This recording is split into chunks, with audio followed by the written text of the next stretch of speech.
Hello students, நம்ம இன்றைக்கி பார்க்க போகிற வீடியோ என்னன்னு பார்த்தீங்கன்னா ஃபோர்ஜிங். ஸோ ஃபஸ்ட் நம்ம என்ன பண்ண போகிறோம் பார்த்தீங்கன்னா டெஃபினிஷன் ஆஃப் ஃபோர்ஜிங் அப்படின்னா என்னங்கிறத பார்ப்போம். It is the manufacturing process of hammering, pressing or rolling the metal into the desired shape. அதாவது ஒரு மெட்டல் எடுத்துப்பாங்க, அந்த மெட்டலை எதர் ஹேமரிங் அப்படின்னா சுத்தியால் அடித்து அதனுடைய ஷேப்பை மாற்றுதல். ப்ரெஸ்ஸிங் அப்படின்னா ஒரு ஃபோர்ஸ் அப்ளை பண்ணி அழுத்தம் கொடுத்தல். அடுத்து ரோலிங் அப்படின்னா ஒரு ரோலரை வச்சு நம்ம சப்பாத்தி தேய்க்கிற மாதிரி இது தேய்க்கிறது. ஸோ இந்த மாதிரி ஆப்ரேஷன்ஸ் பண்ணி நம்ம டிசைர்ட் ஷேப்க்கு மாற்றுற ப்ராசஸ் பேர் தான் ஃபோர்ஜிங்னு சொல்லுவாங்க.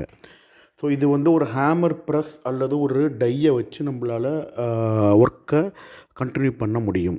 ஸோ இதில் என்ன பண்ணுவாங்க பார்த்திங்கன்னா, அந்த ஒர்க் மெட்டீரியலை ஆக்சுவலாக ஹீட் பண்ணுவாங்க, அப்படி இல்லைனா கோல்ட் பண்ணி நம்ம ஃபோர்ஜிங் ப்ராசஸை கண்டினியூ பண்ணலாம். நெக்ஸ்ட் பார்க்க போகிறது என்னென்னு பார்த்திங்கன்னா டைப்ஸ் ஆஃப் ஃபோர்ஜிங். இதில் பார்த்திங்கன்னா cold forging and hot forging இருக்குது.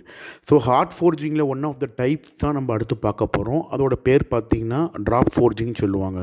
அதாவது எந்த இது ஒர்க் பீஸை டிசைட் ஷேப்க்கு மாற்றணுமோ அதை வந்து ஒரு லோயர் டைக்குள்ளே வச்சுருப்பாங்க. இப்போ லோயர் டைக்கு கீழே பார்த்திங்கன்னா ஆனுவல் இருக்கும், அதே மாதிரி இது லோயர் டைக்கு மேலே பார்த்திங்கன்னா அப்பர் டை இருக்கும், அப்பர் டைக்கு மேலே ரேம் இருக்கும்.